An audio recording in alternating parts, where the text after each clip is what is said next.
හරි පුතේ අහන්න අද වීඩියෝ එක ඉතිහාසය ගැන ඉතිහාසයෙන් දැන් හෙට තියෙන ඒකින් අද මේ වීඩියෝ එක දාන්නේ මේ වීඩියෝ එකේ තියෙනවා විශේෂ කරුණු ටිකක් බලන් යන්න ඊට අමතරව පළවෙනි දේ මේ දේ හොඳට අහගන්න වීඩියෝ එකට වඩා මේ දේ වැදගත් ප්‍රධාන දේ මම ඊයේ කිව්වා WhatsApp group එකක් තියෙනවා ඒකට join වෙන්න මේකේ දාන්න පුළුවන් පොඩි දෙයයිනේ බං මේකේ පුළුවන් වෙන පොඩ්ඩයි දාන්න මට ඔය කවුරු හරි කියන දෙයක් මොනවා හරි දෙයක් මම මේකේ දානවා ඔයාලට මොනවා හරි දෙයක් වැදගත් වෙයි මම ඊයේ දීවනේ වැදගත් වෙයි කියලා හිතන දේවල් ටික මේකේ දැම්මට අනිත් හැමදේම ඊයේ group එකේ හිටපුන් එකෙක් හරි මේ වීඩියෝ එක බලනවා නම් මේ කමෙන්ට් එකක් දායි තමන්ට ඕනේ කියපු ළමයි ඉල්ලපු හැමදේම මම හොයලා දුන්නා හරිද මේකේ ඔයාලට ඕනේ කියනවා නෝට් එකක් මට මේ නෝට් එක නෑ හොයලා දෙන්න කියලා මට පර්සනල් මැසේජ් දාපු හැම එකකටම මම මේ නෝට් වල group එකට දැම්මා මේ දේ බලන් යන්න මෙන්න න්‍යාස පත්‍ර ලියන හැටි මෙන්න අරක මෙන්න රචනාව ස්ට්‍රක්චර් අනම් මනම් හැම දෙයකටම මේ වගේ ਵਿਚාර මේ වගේ උද්දෘත අනම් මනම් මට ඔය හම්බ වෙන හැම දෙයක්ම මම මේ group එකට දැම්මා හරිද මේක කරන්නේ මට පුද්ගලික වාසියක් නෙවෙයි මොකද මම එක තැනකවත් එක වීඩියෝ එකක්වත් මම ක්ලාස් කරනවා කියලා ප්‍රොමෝෂන් දාලා නැහැ කිසිම තැනක වචනයක්වත් කියලාත් නැහැ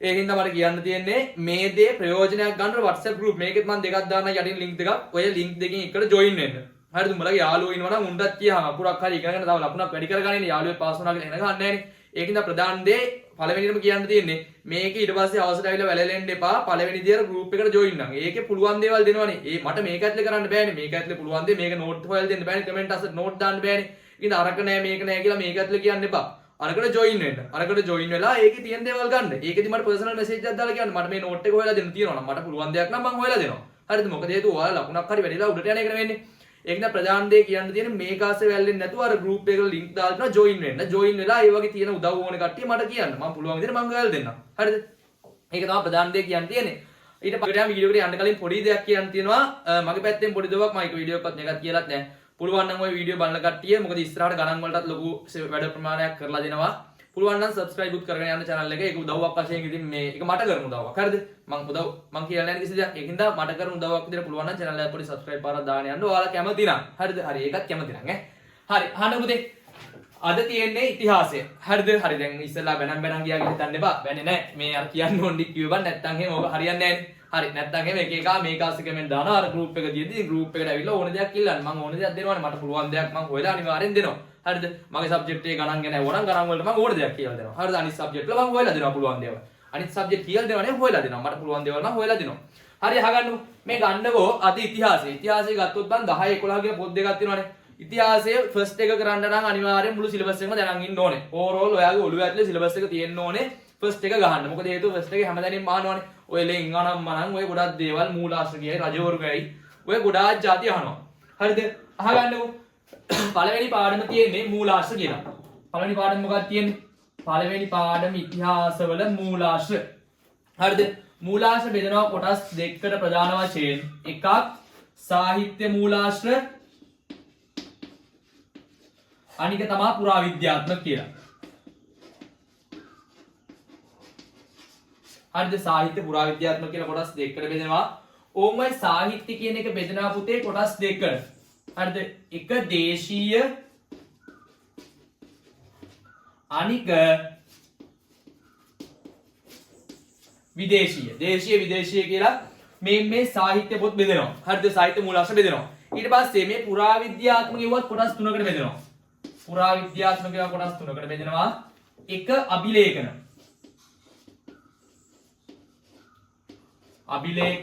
අනිත් එක කාසී අනිත් එක නටබුන් හරිද ඕමම කොටස් තුනකට බෙදෙනවා හරිද බලන් යන්න ඔය දේශීය සාහිත්‍ය ගත්තොත් එහෙම මොනවද තියෙන්නේ මහා වංශ දීප වංශ ඔය ගැන බලන් යන්න විදේශීය සාහිත්‍ය ගත්තොත් ඉන්දියන් මූලාශ්‍ර අරාබි මූලාශ්‍ර චීන මූලාශ්‍ර පෘතුගීසි ලන්දේසි ඔය ගැන ඊට පස්සේ මේ අභිලේඛන කියලා ගත්තොත් අභිලේඛන ගැන මොනවද ඔය ලියන මාධ්‍ය තඹරන් මොන වගේද ලියන්නේ මැටි දැව ඒ වගේ දේවල් බලන් යන්න ආයේ පළවෙනි පාඩමේ සාහිත්‍ය මූලාශ්‍ර වල ප්‍රයෝජන නැත්නම් ඔය ලෙන් ලිපි ගිරි ලිපි ටැම් ලිපි ඕන් වගේ ඔය තියෙනවනේ විස්තරයක් පොඩි කොටුවක් මට මතකයි පොතේ ඒ කාලේ තිබ්බා. තාමත් මම හිතන්නේ ඒ කාලේ වගේම කොටුව ඇති ඒ පොතේ ඒවා බලලා යන්න. ඊට පස්සේ ඉතිහාසය ඉගෙනීමේ වැදගත්කම. ඔයා ලියන්න කියනවනේ මොනවද? අර කියනවා නේද? අතීතයේ දිහා බලලා වර්තමානය හදාගෙන අනාගතය ගැන තීරණ ගන්න. ඔහොම මොනවද දිග හැල්ලක් තියෙනවනේ මට මතක නැහැ. ඔවා බලන් යන්න. හරිද? ඔවා ලියන්න එන්න පුළුවන්. හරිද? හරි. ඊට පස්සේ පුතේ දෙවනි පාඩම තියෙන ජනාවාස වීම. අහගන්නකො දෙවනි පාඩම ඉතිහාසයේ 10 පන්තියේ තියෙන මම මේ ටට්ටක් ගාලා කියන්න ඔයාලට මතක නැත්නම් තිබ්බොත් ටක් ගාලා කොලයක් කරන් නෝට් එකක් දාලා ආයෙ බලන්න නෝට් එක. මොනවත්ම හොයාගන්න නෝට් එකක් බැයි නම් ඔය පස්සා WhatsApp පල්ලෙහා තියෙන WhatsApp group එකේ link එකට message එකක් දාන්න මේ මෙහෙම එක නෝට් එකක් තියෙනවා හොයලා දෙන්න. පුළුවන් දෙයක් තිබ්බොත් හොයලා දෙන්න. හරිද? හරි. ඊළඟට ජනාවාසීම. ඔය ජනාවාසීම කියන්නේ දෙවෙනි පාඩමනේ. ඕම් ඔය දෙවෙනි පාඩම ජනාවාස කියන එක බෙදනවා කොටස් තුනකට නේ. මොකද්ද පළවෙනි එක? ප්‍රාග් ඓතිහාසික යුගය. පළවෙනි එක ප්‍රාග් ඓතිහාසික. හරි පළවෙනි එක මොකද්ද? ප්‍රාග් ඓතිහාසික. දෙවෙනි එක පූර්ව ඓතිහාසික. මට පේන්නේ දන්නේ නැහැ. දෙවෙනි එක පූර්ව ඓතිහාසික. තුන්වෙනි එක මුල් ඓතිහාසික කියලා.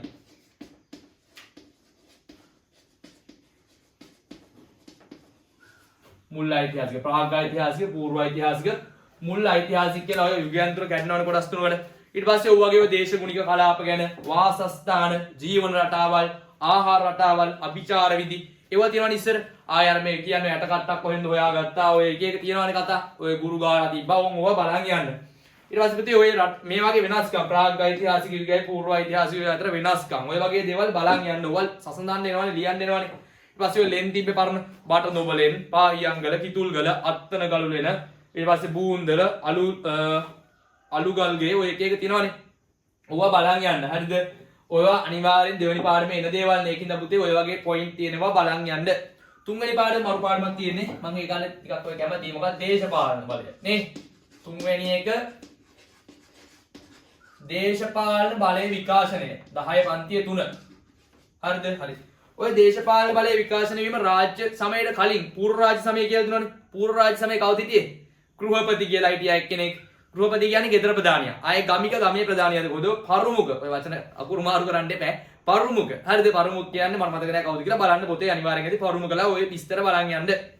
ඊට පස්සේ පුතේ ආයේ රාජ්‍යත්ව වර්ධනය ගැන, රාජ්‍යත්ව සංකල්ප, රාජ්‍ය උරුමයන්, රාජ්‍ය නිලධාරීන් කවුද? බඩගාරිකෝ, සෙනපති ඔය හිටියේ. ඒ ඩයල් ගැන හැම බලන් යන්න අනිවාර්යෙන්. හරිද? ඕවරෝල් මේක විතරක් බලන් යන්න කියන්නේ නැහැ. ඔක්කොම ටික බලන් යන්න. ඊට පස්සේ ඔය කාලේ කැපිපේන පුද්ගලයෝ රාජ්‍ය සමයේ මොනවද? දුටු ගැමුණු රජතුමා, වසඹ, දේවානම්පියතිස්ස, පළවන වික්‍රමබාහු ඕම් ඔය කට්ටිය ගැනත් බලාගෙන යන්න තුන්වෙනි පාඩමේ. හරි යන්කෝ හතරට. හතර මොකක්ද කියන්නේ? හතරවෙනි පාඩම කියන්නේ පැරණි සමාජය. පැරණි සමාජයේ පාලන ස්වරූපේ තියෙනවානේ. පාලන ස්වරූප කොහොමද සාමාන්‍යයෙන් තිබේ? ව්‍යවස්ථාදායකයේ, විධායකයේ, අධිකරණයේ. ව්‍යවස්ථාදායකයේ චූටි මේක කෙනා, විධායකයේ ඊළඟ අධිකරණයේ ලොකු මොකද බලන්නකෝ. වදාළ සභාව ඔය නම් තිබ්බනේ. ඒවා බලන් යන්න. ඊට පස්සේ පුතේ පාලකයාගේ වගකීම් මොනවද? ආරක්ෂාව සැලසීම, ආර්ථික සංවර්ධනය, ආධ්‍යාත්මික ඔය සෞඛ්‍ය පහසුකම් ඔය අනම්මනම් තියෙන්නේ. ඒවා බලන් යන්න.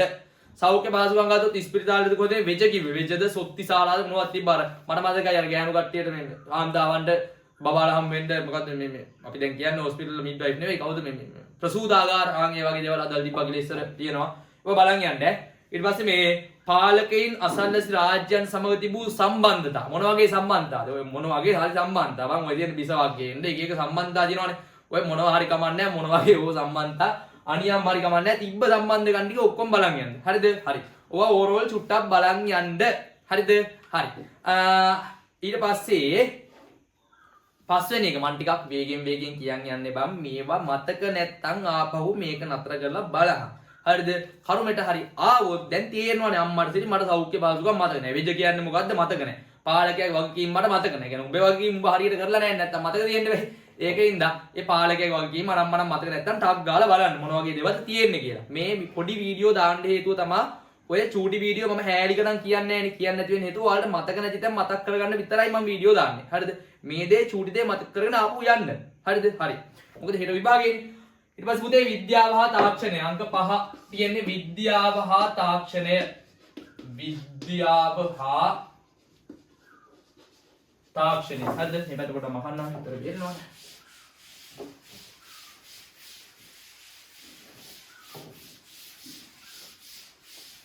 හරි අහගන්න ඔබේ විද්‍යාව හා තාක්ෂණ වේදේ ගත්තොත් මොනවද තියෙන්නේ? ඔය වැව් ගැන අනම් මනම් ඔය ඉස්සර තිබ්බ දේවල් තමයි අනේ තියෙන වැවේ මොකද රළපනාව කියලා තියෙනවා බිසෝ කොටුව ඊට පස්සේ මොකද්ද ආය මතකද සෝරෝවෝ ඔය වගේ ගැජමැටික් තියෙන දේවල් බලන් යන්න. හරිද? අර තියෙනවා මට මතකයි අපේ කාලේ නම් අහුවා 2015 16 පේපරේදී කොහොද ඇත් පහනක් ගැන ඇහුවා. ලෝකෙට ඇත් පහනක් ගැන මට මතකයි පොතේ මේ පැත්තේ සයිඩ් එකේ කෙළවරක තිබ්බේ පහනක් කබපාට පහනක් ඒකේ පොඩි කම්බි අර මොකද්ද කියන්නේ මුදු වලින් හදපු මේකක් දාලා ඇත්තෙක්ගේ රූපයක් දුක ඇත් පහන කියලා මොකක් හරි එකක් තිබ්බ ඒක චුට්ටක් බලන් යන්න. ඒ කියන්නේ බලන් යන්න කියන්නේ ඒවා බලන් යන්න. ඔය පාඩමේ මේ වගේ දේවල් තියෙනවා. විද්‍යාව හා තාක්ෂණ වේදේ කියන එකේ තාක්ෂණය. ඊට පස්සේ පුතේ වැදගත් දේ අපේ පැත්ත. මොකද්ද? මහනුවර රාජධානිය බලන් යන්න. හරිද? මහනුවර රාජධානිය. මහනුවර තමයි හොඳ. පාතාලේ එමත් නැහැ. ඇයි ඒ? අපේ පැත්ත මොකද දැන් පාතාලේ කොහෙද ඇහුවොත් එම් මොකද කියන්නේ? මුලින් අහලා පාතාලේ කොහෙද ඉන්නේ? අර Facebook එකේ ගියේ කියන්නේ. ඊට පස්සේ මොනවද? මාරි චොක්ලට් බිස්කට් එකක් දුන්නොත් පාතාලේ කොහෙද? අර ඉස්සරහා තියෙන ගෙදර උඩ තට්ටුවේ තමයි පාතාලේ ඉන්නේ. අර ඒ වගේ ටක් ගාලා කියන හින්දා නුවර පාතාලේ නැහැ කියනවනේ. හරි ඒ වැඩක් නැහැ. අහගන්නව. ගන්නව මහනුවර රාජධානිය. මහනුවර රාජධානිය ගත්තොත් එimhe මහනුවර රාජධානිය හැඳින්වෙන නම් මොනවද තියෙන්නේ? සෙන්කඩගල ඊට පස්සේ මොනවද මේ ඔය එක එක නම් තියෙනවා මට මතකත් නැහැ. ඔය බලන්න ඕල සෙන්කඩගල ඔය මොකද කන්දේ මොකක් හරි මොකක් කියන බලන්න ඒක අනිවාර්යෙන් බලන් යන්න. හරිද? හරි. ඊට පස්සේ අකන්දුර රාජධානිය අනම්මනම් කියනවනේ. හරි. රෝම ඉලක්කම් 2. රෝම ඉලක්කම් 2 මම පොයින්ට් එකක් ලියාගත්තා මහනුවර රාජධානිය භූගෝලීය පිහිටීම කියලා. හරිද? ඕමයි පිහිටීම චුට්ටකින් මහනුවර රාජධානිය පිහිටීම ගත්තොත් ඒ මහවැලි ගඟ උඩින් යනවා. ඊට පස්සේ උඩවත්ත කඳු වැටිය තියෙනවා. හන්දාන කඳු වැටිය ඊට පස්සේ කඳු වලින් ගිරිදුරු වලින් රට වෙලා තියෙන්නේ. ඒ පොයින්ට් එකෙන් පොඩ්ඩක් ඔය මහනුවර රාජධානිය ගැන බලන් යන්න. හරිද? ඊට පස්සේ ආරම්භක රජතුමා කවුද? සේනා සම්මත වික්‍රමබාහුනේ. ඊට පස්සේ පළවෙනි විමල ධර්ම සූරිය ගැන බලන් යන්න පොඩ්ඩක්. ඊට රජ වීමට පෙර නම රාජ්‍යත්වයට පත් වීම එයාට හස්තෙත් වෙච්ච අභියෝග අනම්මනම් මේ දේවල් එහෙම බලන් යන්න විභාගයට එන්න පුළුවන් නේ. හරි. ඊට පස්සේ පුතේ පුනරුදය. හොඳ පාඩමක් ඈ. හරිද? සාමාන්‍යයෙන් කියන්න පුළුවන් පාඩමක් පුනරුදය. ටිකක් වමනාවෙන් බලන් යන්න ඈ. ඒ කියන නෙවෙයි කියන්නේ. බලන් යන්න පුනරුදය. පුනරුදය ගත්තොත් එහෙනම් මොකද වෙන්නේ? පුනරුදය කියන්නේ මොකද්ද? පුනරුදය කියන එකේ තේරුම නැවත පිබිදීම. ආයෙ පාරක් පිබිදුනා කියන අදහසනේ. පුනරුදයක් කියන්නේ. ඊට පස්සේ ඇතිවීමට සාධක. ඔය දැන් තියෙන්නේ මොකද්ද? පුනරුදය ඇති වෙන්න 10 පන්තිය පුතේ තියෙන එකේ මොකද්ද? හේතු තියෙනවා පුනරුදය ඇති වෙන්න. කොන්ස්ටන්ටිනෝපලේ තුර්කීන් අල්ලා ගැනීම ඊට පස්සේ ඒකට හේතු වෙළඳාම බුද්ධි ප්‍රබෝධය ඊට පස්සේ පල්ලිය නම්මනම් ඒවා ඉඳන් තමයි ඇති උනේ ඊට පස්සේ වර්ධනය භාෂාව කලාව ගෘහ නිර්මාණය චිත්‍ර කලාව මේ වගේ දේවල් වර්ධනයට හේතු පුනරුදේ ඊට පස්සේ බලපෑම් දේශපාලනික ආර්ථික දේශ ගවේෂණ ඔය වගේ දේවල් වලට බලපෑවා ඊට පස්සේ ලංකාවට බලපෑම ඔය පුනරුදේ ලංකාවට කොහොමද බලපෑවේ ආන් ඒ දේවල් අනිවාර්යෙන් බලන් යන්න හරිද මම දැන් පොයින්ට් වශයෙන් ගොඩක් කිව්වා ටිකක් වේගෙන් කියන්නේ වීඩියෝ එක කොට වෙන්න ඕනේ හේතුව තමයි ඔයාලට අඩු කාලෙකින් මතක නැති දේවල් ටික මේ දේවල් මට මතක නැහැ කියලා ඔළුවට දාගන්න පුළුවන් වෙන්න ඕනේ. ඒ දේවල් ටික තමයි විශේෂයෙන් කියන්න තියෙන්නේ. හරි අහගන්න ඊළඟදී මේ channel එක පොඩ්ඩක් කියන්න තියෙන ආයෙ පාරක් මේ හරියක් කරනම් බලවනම් මම පුළුවන් වුණ subscribe කරන්න නැත්නම් subscribe පාරක් දාන්න. සිතියන් ටික මේ අස්සට දාන්න කොහේ හරි සිතියන් ටික වීඩියෝ එකේ සිතියන් ටික කොහොමද එන්නේ කියලා ෆොටෝ ටිකක් දාන්න සිතියන් වල මේ වීඩියෝ එකේ දැන් ඊළඟ කැලේට දාන්න අස්සට. හරි දාලා තියන්නම් මේ ඒ ටික දාලා තියන්නම්. හරිද? හරි. ගන්නකො ඊළඟ ඉතිහාසයේ 11 පොතේ මොනවද තියෙන්නේ 11 පොත ගත්තොත් එහෙම කාර්මික විප්ලවය කියලා එකක් තියෙනවා බලන් යන්න ඔය කාර්මික විප්ලවය ගැනම අහන්න පුළුවන් නේ කාර්මික විප්ලවයේ ආරම්භය හා වර්ධනය ඊට පස්සේ බ්‍රිතාන්‍ය ආරම්භයට හේතු ඊට පස්සේ කාර්මික විප්ලවයේ ප්‍රබෝධය ඕම් ඔය දේවල් බලන් යන්න යක්කඩේ වාහන කර්මාන්ත ඊට පස්සේ එකේ ගොඩක් දේවල් තියෙනවානේ ඊට පස්සේ කාර්මික විප්ලවයේ ව්‍යාප්තිය විරත් ශ්‍රේෂ්ඨ කරා ව්‍යාප්ති උනේ කොහොමද ප්‍රවාහන ශ්‍රේෂ්ඨයේ ව්‍යාප්තිය ඕම් ඔව්වා පොඩ්ඩක් අනිවාර්යෙන් බලන් යන්න කෘෂි කර්මාන්තයේ ව්‍යාප්තිය ගොඩක් දේවල් තියෙනවා මේ පාඩම ටිකක් ලොකු පාඩමක් වෙනත් රටවල් කරා ව්‍යාප්ත උනේ කොහොමද ඒ වගේ කාර්මික විප්ලවයේ ප්‍රතිඵල ඒවා බලන් යන්න හරිද ටට්ටක් ගාලා කියන්නේ ඒකයි ඊට පස්සේ ඊළඟ පාඩම තියෙන්නේ ශ්‍රී ලංකාවේ බ්‍රිතාන්‍ය බලයේ පිහිටුවීම ඔක බලන් යන්න බ්‍රිතාන්‍ය නාසියාවට පැමිණීම ඊට පස්සේ ලංකාව කෙරෙහි අවධානය යොමු උනේ කොහොමද ඔය ගොඩක් පොයින්ට් තියෙනවානේ ඉංග්‍රීසින් හා උඩරට රාජ්‍යයන් අතර දූත සම්බන්ධතා 1762 දී ජෝන් ෆයිබර්ස් උඩරට පැමිණියා 1782 දී හියු බොයිඩ් උඩරට ආවා 1795 දී රොබර්ට් ඇන්ඩ්‍රූස් උඩරට ආවා ඔයා මතක නැත්නම් අනිවාර්යෙන් බලලා යන්න ඊට පස්සේ බ්‍රිතාන්‍ය බලයේ පිහිටුවීම හරිද 1796 වර්ෂයේදී පෙරදිග ඉන්දියාව වෙළඳ සමාගම දිවයිනේ මුහුදුබඩ ප්‍රදේශවල බලය පිහිටුවා කියනවා 1802 වර්ෂයේදී එතෙක් ඉංග්‍රීසි පෙරදිග ඉන්දියාව වෙළඳ සමාගම යටතේ පාලනය වූ මෙරට මුහුදුබඩ ප්‍රදේශ බ්‍රිතාන්‍ය කිරීටයේ යටත් විජිතයක් බවට පත් කිරීම 1815 වර්ෂයේදී උඩරට රාජ්‍ය රාජධානී ඉංග්‍රීසියෙන් නඩත් කර ගැනීම. ඕවා අනිවාර්යෙන් බලලා යන්න ඈ. ඊට පස්සේ ශ්‍රී ලංකාවේ මුහුදුබඩ ප්‍රදේශවල බ්‍රිතාන්‍ය බලය පිහිටුවේ කොහොමද? ඔය තියනවනේ මොකද්ද හරක් කමක් කියලා ගන්න ඕනේ කියලා. මොකද්ද මට කතා තියෙන මට මතකයි ඉස්සර 10 මම නාසයි මං ගිය සර් මලුවට කියලා දුන්නා. හරිද? එහෙනම් මම නාසයි ඉතිහාසයේ කාලේ. හරිද බලන් යන්න ඉතිහාසයෙන් සාමාන්‍ය හොඳ සබ්ජෙක්ට් එකක්. ඊට පස්සේ විදේශ ආධිපත්‍යයට එරෙහි සටන් ඒවා බලන් යන්න. ඊට පස්සේ ඔය සටන් තිබ්බන ගොඩක් ඒවා බලන් යන්න ඊට පස්සේ පුතේ ඔය අර බදු ක්‍රම තිබ්බනේ මම මතකයි ඉස්සෙල් බදු රිබ්බා. ඒවා බදු ක්‍රමත් බලන් යන්න. බොළු බද්ද ඇඟ බද්ද කීකී බදු කේස් තිබ්බනේ. ඕවා බලන් යන්න. ශ්‍රී ලංකාවේ පුනරුදය. ජාතික පුනරුදය පසුබිම ඊට පස්සේ සමාගම් ටිකක් තියෙන්නේ. London missionary, Baptist missionary, Wesleyan missionary, American missionary, church missionary. ඔවා ලංකාවට පැමිණි වර්ෂ ටිකෙන් බලාන යන්න. ඊට පස්සේ පුතේ කියන්න තියෙන්නේ බෞද්ධ පුනරුදය ව්‍යාපාරය මුද්‍රණාල පිහිටවීම. ඔය ඉස්සර මුද්‍රණාල වගේක් ආදවන. ඊට පස්සේ පංච මහා වාද බෞද්ධ පාසල් පිහිටවීම හෙන්රි ස්ටිල් ඕල්කට් තුමා පිළිබඳව එහෙම. ඊට පස්සේ වලිසිංහ හරිස්චන්ද්‍ර මහතා ඔය තියෙන්නේ අනගාරි ධර්මපාල තුමා. ඔවා බලන් යන්න. ඊට පස්සේ හින්දු ආගමික පුනරුදය ගත්තොත් ආරුමුග නවලාර තුමා. ඊට පස්සේ පොන්නම්බලම් රාමනාදන්. ඔවා බලන් යන්න. මේ වීඩියෝ එක ඉක්මනට කියන් යන්න බෑ. ටිකක් මම දන්නවා වේගෙ වැඩි. වැඩි වුණාට කරන්න දෙයක් නැහැ. කාලෙ කෙටිනේ. හෙට උදේ ලියන්න තියෙනවා. ඒකින්ද අද අවසන් දාන වීඩියෝ එකකින්ද නලවනලෝ හිමින් කියන්න බෑ. ටට්ටක් ගාලා දාන්නේ බලන්න අනිවාර්යෙන් අමතක ටික ආපහු පොත පෙරලා බලන්න. බ්‍රිතාන්‍ය නඩතේ ශ්‍රී ලංකාවේ දේශපාලනික වෙනස් වීම 1833 කෝල්බ්‍රූක් ප්‍රතිසංස්කරණය කැපිපෙන ලක්ෂණ බලන් යන්න. ව්‍යවස්ථාදායක සභාව මේක බලාගන්න. මේක ව්‍යවස්ථාදායක සභාව. ව්‍යවස්ථාදායක සභාව ගත්තොත් එහෙම මේ පැත්තේ ඉන්නවා නිලලත්. මේ පැත්තේ ඉන්නවා නිල නොලත්. හරිද? නිලලත් 9 දෙනයි. නිල නොලත් කීයද? 6 දෙනයි. ඔය 6 දෙනා බෙදෙනවා යුරෝපීය 3යි. ඊට පස්සේ සිංහල 1යි. දෙමළ 1යි. බර්ගර් එකයි නේ. ඉතින් බර්ගර් එකයි. කොහොම බෙදනවා ඔබට මතක තියන් යන්න. හරිද? මම ඔය ඉන්ලයිට් ලියනවා ඕන වෙන්න ඉඩ තියෙනවානේ. ඒකෙන් රුට්ටක් ඕමනාවෙන් බලන් යන්න. ඊට පස්සේ පළාත් බෙදිල්ල ගැන තියෙනවා. යුරෝපීය උද්ඝෝෂණ, ශ්‍රී ලංකාවේ ප්‍රතිසංස්කරණ පසුබිම්, ඒ ඔය ලාංකීය මධ්‍යම ප්‍රාන්තීය ඉල්ලීම් ඔය එක එක තිබ්බනේ. ඒවා බලන් යන්න. ප්‍රතිසංස්කරණ ටික ක්‍රූ මැකලම් ආණ්ඩු ක්‍රමය කියලා තිබ්බා. ඊට පස්සේ ඕක වෙනස් වුණා. මේවා චුට්ටක් වෙනස් වුණා. ඔය නිලලත් නිලනවත් ගණන් වෙනස් වෙන්න ගත්තා. ඒවා බලන් යන්න. ඔය මේකෙන් මේකට වෙනස් වුණානේ සංස්කරණය. ඊට පස්සේ පුතේ 1920 ප්‍රතිසංස්කරණයක් ආවේ. ඒකේ ව්‍යවස්ථාදායකයේ 37ක් හිටියා. ඩොනමෝර ආණ්ඩු ක්‍රමය ආවා. රාජ්‍ය මන්ත්‍රණ සභාව ඊට පස්සේ 61ක් වුණා. ඕවා බලන් යන්න. නිදහස් සඳහා උද්ඝෝෂණ තිබ්බා. ඒවා ගැන විස්තර තියෙනවා. බ්‍රිතාන්‍ය යටතේ ශ්‍රී ලංකා සමාජ පරිවර්තනය පස්වෙනි පාඩම. හරිද? ඕවා බලන් යන්න. කෝල්බ්‍රූක් කොමිසමේ ආර්ථික ප්‍රතිසංස්කරණ මොනවද?